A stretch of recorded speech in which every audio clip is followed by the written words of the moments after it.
के मस्ती एमएस में आप लोगों का फिर एक बार स्वागत है। 73वां टॉपिक जो भाग 1 था उसमें आप लोगों ने लूसेंट बुक से एक्सप्लेन सुना। आज इस भाग में हम लोग 73वां टॉपिक जो लूसेंट ऑप्शनल का है, जनसंख्या एवं नगरीकरण, उसके 160 क्वेश्चन देखेंगे। तो देर ना करते हुए पहला क्वेश्चन है कि भारत में पहली बार जनगणना कब हुई? तो भारत में पहली बार जनगणना 1872 ईस्वी में हुई। भारत में पहली बार जनगणना किसके कार्यकाल में संपन्न हुई थी?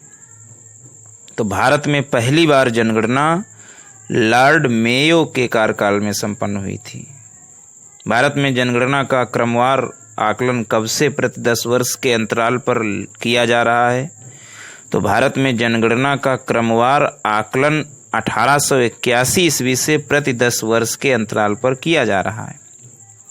भारत में जन्म लेने वाले 1 अरबवें शिशु कन्या का क्या नाम रखा गया? तो भारत में जन्मे 1 अरबवें शिशु कन्या का नाम आस्था रखा गया। जनसंख्या की दृष्टि से विश्व के बड़े देशों में भारत का कौन सा स्थान है? तो द्वितीय स्थान है।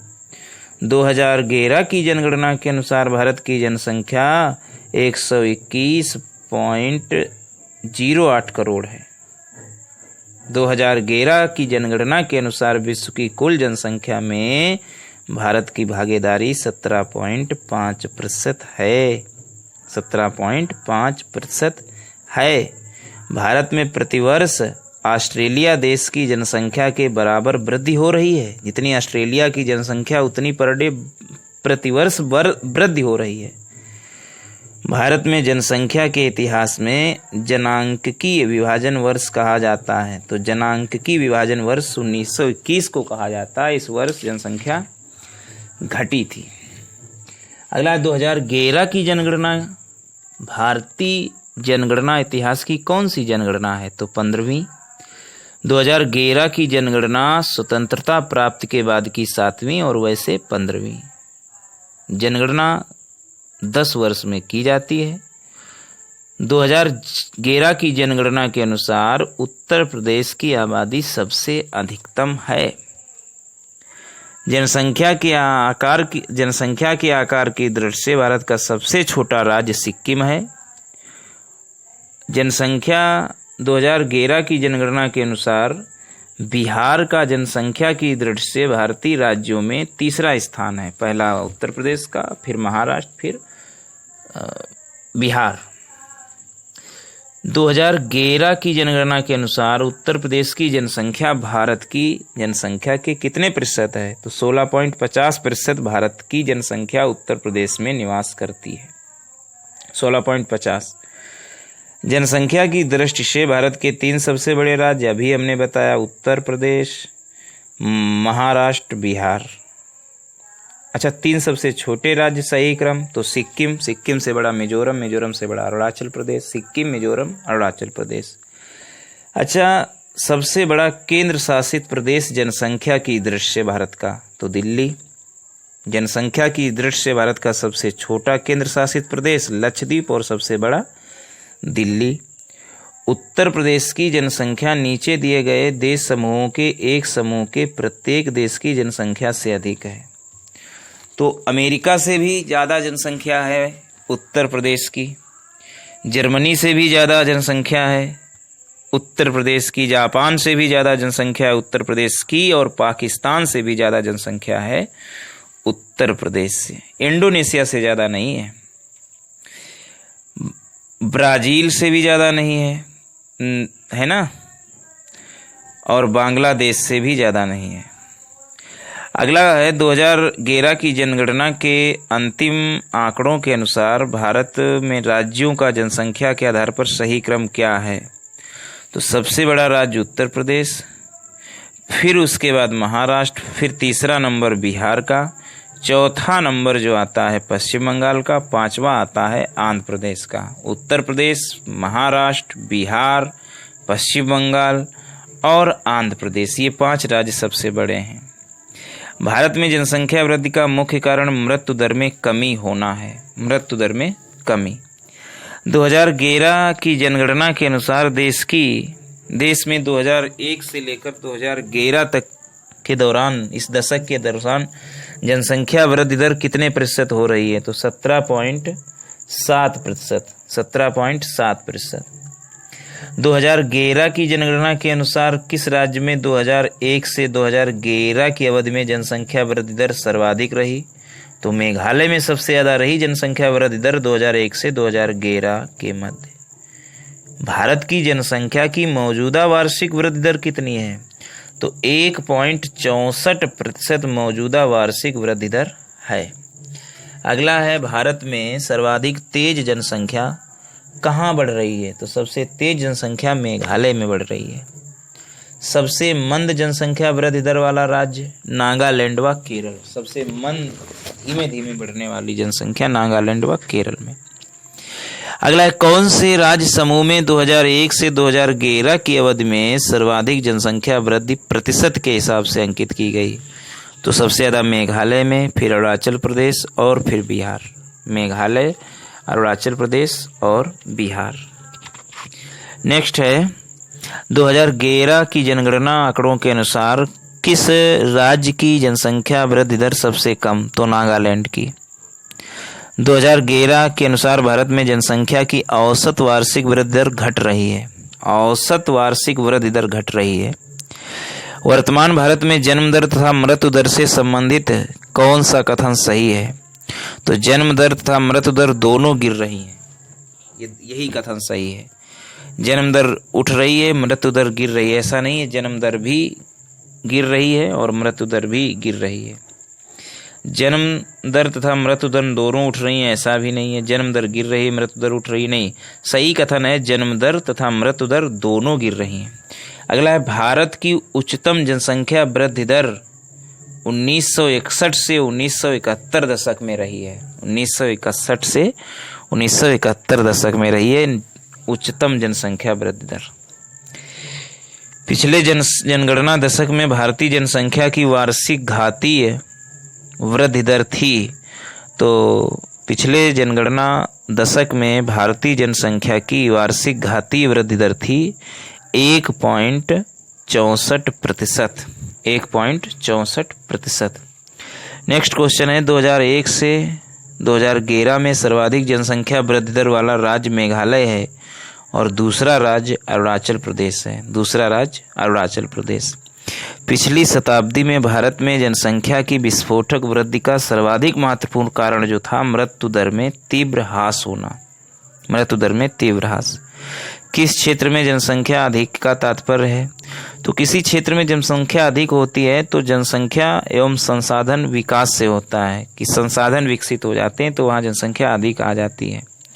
बाकी ये कारण नहीं होता है कि जनसंख्या के घनत्व से, ये नहीं होता है जनसंख्या एवं विस्फोट वृद्धि से, ये नहीं होता है लोगों की निरपेक्ष जनसंख्या से, ये भी नहीं होता है जनसंख्या एवं संसाधन विकास से। अगला है, उत्तर प्रदेश में किस दशक में उच्चतम जनसंख्या वृद्धि हुई? तो 1961 से 1971 तक उच्चतम जनसंख्या वृद्धि हुई, अभी हमने बताया। कौन जनसंख्या वृद्धि का प्रमुख कारण नहीं है? तो गर्म जलवायु है, चिकित्सा सुविधा है। ये चिकित्सा सुविधा से जनसंख्या कैसे बढ़ेगी? निर्धनता से बढ़ेगी, अशिक्षा से बढ़ेगी, गर्म जलवायु से बढ़ेगी, चिकित्सा नहीं है। जनसंख्या घनत्व का अर्थ है प्रति वर्ग किलोमीटर में रहने वाले व्यक्तियों की संख्या। 2011 की जनगणना के अंतिम आंकड़ों के अनुसार भारत का औसत जनसंख्या घनत्व प्रति वर्ग किलोमीटर कितना है? तो 382 जनसंख्या घनत्व भारत का है 2011 की जनगणना के अनुसार। और इन सबसे अधिक जनसंख्या घनत्व वाला राज्य है बिहार। 382 है, लेकिन सबसे ज़्यादा जनसंख्या घनत्व वाला राज्य है बिहार और सबसे कम जनसंख्या घनत्व वाला राज्य है अरुणाचल प्रदेश। बिहार का सबसे ज़्यादा है जनसंख्या घनत्व, तो कितना है? 1106 व्यक्ति प्रति वर्ग किलोमीटर रहते हैं बिहार में। अगला क्वेश्चन है, भारत में बीमारू राज्यों में सबसे घना आबाद राज्य कौन सा है? तो भारत में बीमारू राज्यों में सबसे घना आबाद राज्य जो है बिहार है। जनगणना के अनुसार उत्तर प्रदेश राज्य का जनघनत्व कितना है? तो 829 है जनगणना 2011 के अनुसार उत्तर प्रदेश का जनसंख्या घनत्व 829। अगला है, भारत में महानगरीय नगरों में से किसका जनसंख्या घनत्व सबसे कम है? तो महानगरों में से चेन्नई का सबसे कम जनसंख्या घनत्व है।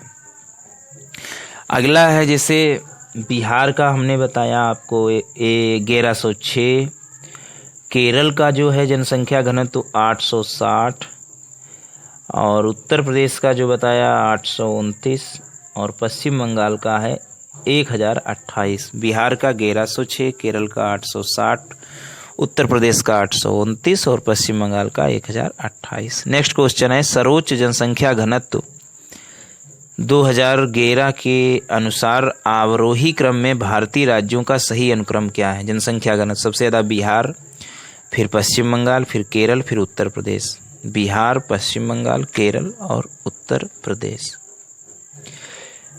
लिंगानुपात का परिकलन कैसे किया जाता है? देश में प्रति 1000 पुरुष पर महिलाओं की संख्या, यही लिंगानुपात है। भारत में प्रति 1000 पुरुषों पर महिलाओं की संख्या कितनी है इस समय? तो 943, यही भारत का लिंगानुपात है 943, यानी 1000 पुरुषों पर 943 स्त्रियां है। 2011 की जनगणना के अनुसार भारत में स्त्री पुरुष अनुपात में थोड़ी वृद्धि हुई है। सबसे ज़्यादा वृद्धि महिलाओं की हुई है केरल में, मतलब महिलाओं की संख्या पुरुषों से अधिक कहाँ है? केरल में। और किस राज्य में जनसंख्या महिलाओं के अनुकूल है? तो केरल राज्य में जनसंख्या महिलाओं की अनुकूल है। सन 1901 की जनगणना में भारत का लिंगानुपात कितना था? तो 972 था, अब 943 है। अगला, लिंगानुपात की दृष्टि से केरल में महिलाओं के लिए सर्वाधिक उपयुक्त दशाएं पाई जाती हैं, दूसरा स्थान कहाँ है? तो सबसे ज़्यादा लिंगानुपात तो है केरल में, लेकिन दूसरा जो स्थान है वो पुदुचेरी का है। सबसे कम लिंगानुपात हरियाणा में, और 6 वर्ष से कम आयु के बच्चों का लिंगानुपात जो है 919 ही रह गया है 2011 के अनुसार। शिशु लिंगानुपात 919। अच्छा, कौन सही नहीं है? केरल में स्त्री पुरुष अनुपात महिलाओं के पक्ष में सही है। भारत में लिंगानुपात 943 हो गया, ये भी सही है। पुदुचेरी में स्त्री पुरुष अनुपात महिलाओं के पक्ष में सही है। चंडीगढ़ में लिंगानुपात देश में सबसे कम है, ऐसा नहीं है। चंडीगढ़ में लिंगानुपात देश में सबसे कम नहीं है, कम है लेकिन सबसे कम नहीं है। अगला है, राष्ट्रीय जनगणना 2011 के अनुसार लिंगानुपात के संदर्भ में राज्यों का आरोही क्रम। तो मध्य प्रदेश लिंगानुपात, मध्य प्रदेश, छत्तीसगढ़, तमिलनाडु, केरल। सबसे 4 राज्यों में मध्य प्रदेश, फिर छत्तीसगढ़ का उससे ज़्यादा लिंगानुपात, छत्तीसगढ़ से भी ज़्यादा, और सबसे ज़्यादा है केरल में। अच्छा, भारत के बृहत नगरों में सर्वाधिक प्रतिकूल यौन अनुपात मिलता है मुंबई में। सर्वाधिक प्रतिकूल यौन अनुपात मिलता है मुंबई में। अगला है, 2011 की जनगणना के अनुसार ग्रामीण जनसंख्या का सबसे अधिक अनुपात किस राज्य में है? तो हिमाचल प्रदेश में। ग्रामीण जनसंख्या का सबसे अधिक अनुपात हिमाचल प्रदेश में, ग्रामीण जनसंख्या सबसे ज़्यादा है। अगला है क्वेश्चन, भारत का सर्वाधिक नगरीकरण गोवा में। भारत का सर्वाधिक नगरीकरण वाला राज्य गोवा। भारत में ग्रामीण जनसंख्या का प्रतिशत कितना है? 68.8% है ग्रामीण जनसंख्या 2011 की जनगणना में। आगे कह रहा है, राज्य की कुल जनसंख्या में नगरीय जनसंख्या के अनुपात के आधार पर राज्यों का सही क्रम। तो सबसे ज़्यादा गोवा में, फिर मिजोरम में, मतलब सबसे ज़्यादा गोवा, उससे कम मिजोरम में नगरीय जनसंख्या, और फिर तमिलनाडु में, चौथा नंबर महाराष्ट्र का, और 5वां गुजरात का। गोवा, मिजोरम, तमिलनाडु, महाराष्ट्र, गुजरात। अगला है, 2011 की जनगणना के अनुसार 10 लाख से अधिक जनसंख्या वाले नगरों की संख्या कितनी है? तो 10 लाख से अधिक जनसंख्या वाले नगर हैं 53। कितने हैं? 53। भारत के 3 सर्वाधिक नगरीकृत राज्यों का सही अवरोही क्रम। तो गोवा, मिजोरम, तमिलनाडु, गोवा, मिजोरम, तमिलनाडु, फिर महाराष्ट्र, फिर गुजरात। सबसे अधिक नगरीकृत राज्य कौन सा है? देखो, नगरीकृत राज्यों का सही क्रम तो गोवा, मिजोरम, तमिलनाडु, लेकिन सबसे अधिक अगर पूछा जाए वो प्रतिशत के हिसाब से ये अधिक, तो महाराष्ट्र। अगला है 2011 की जनगणना के अनुसार सर्वाधिक नगरीय जनसंख्या का प्रतिशत किस राज्य में है? तब गोवा में, लेकिन वैसे नगर महाराष्ट्र में। अगला है भारत की कुल जनसंख्या में नगरीय जनसंख्या का कितने प्रतिशत है? तो 68.8 जब ग्रामीण जनसंख्या हो गई तो 31.2 हो गई नगरीय जनसंख्या। नगरीकरण की दृष्टि से भारत जो है एक मध्यम निम्न नगरीकृत देश है, एक मध्यम निम्न नगरीकृत देश है। अगला है मेट्रोपॉलिटन नगर की जनसंख्या होती है। मेट्रोपॉलिटन नगर की जनसंख्या 10 लाख से अधिक होती है। मेट्रोपॉलिटन नगर की जनसंख्या 10 लाख से अधिक होती है। मेगालोपोलिस सामान्यतः कितनी जनसंख्या वाले नगर होते हैं? देखो, मेट्रोपॉलिटन नगर 10 लाख से अधिक जनसंख्या होती है उनको मेट्रोपॉलिटन कहते हैं, और जिनकी 50 लाख से अधिक होती है उनको मेगालोपोलिस कहते हैं। मेगालोपोलिस कहते हैं। 75वां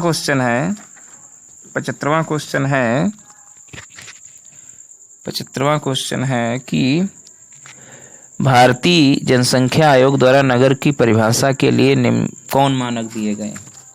तो भारतीय जनसंख्या आयोग द्वारा नगर की परिभाषा के लिए पहली बात तो यह है कि 75% कार्यशील पुरुष गैर कृषि कार्यों में लगे हों नगर में। दूसरा उसने बताया है कि न्यूनतम जनसंख्या घनत्व 400 व्यक्ति प्रति वर्ग किलोमीटर हो, 400 व्यक्ति प्रति वर्ग किलोमीटर। और तीसरा उसने पॉइंट बताया उस स्थान की जनसंख्या 5000 से अधिक हो। तो ये इतने मानक हो, 75% कार्यशील पुरुष गैर कृषि कार्यों में लगे हों, न्यूनतम जनसंख्या घनत्व 400 व्यक्ति प्रति वर्ग किलोमीटर हो और उस स्थान की जनसंख्या 5000 से अधिक हो। तो ये मानक है नगर के लिए। मेट्रोपोलिस की संख्या 2001 से 2011 में कितनी हो गई? 35 से 53 हो गए 10 लाख से अधिक नगर। और भारत के नगरीय जनसंख्या में सर्वाधिक योगदान महाराष्ट्र का है। नगरीकरण से संबंधित कौन सी कथन असत्य है?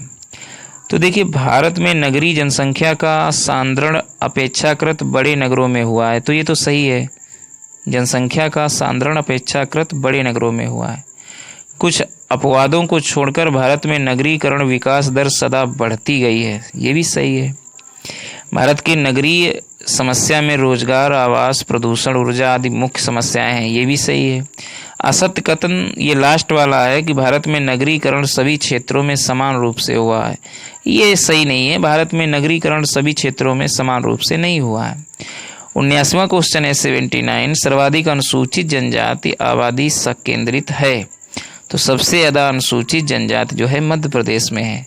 और इस वीडियो का अंतिम क्वेश्चन 2 वीडियो कर लेंगे क्योंकि ज़्यादा बड़ा ना हो। 80 160 है, 80 इसमें, 80 नेक्स्ट वीडियो में आप लोगों को क्वेश्चंस मिलेंगे।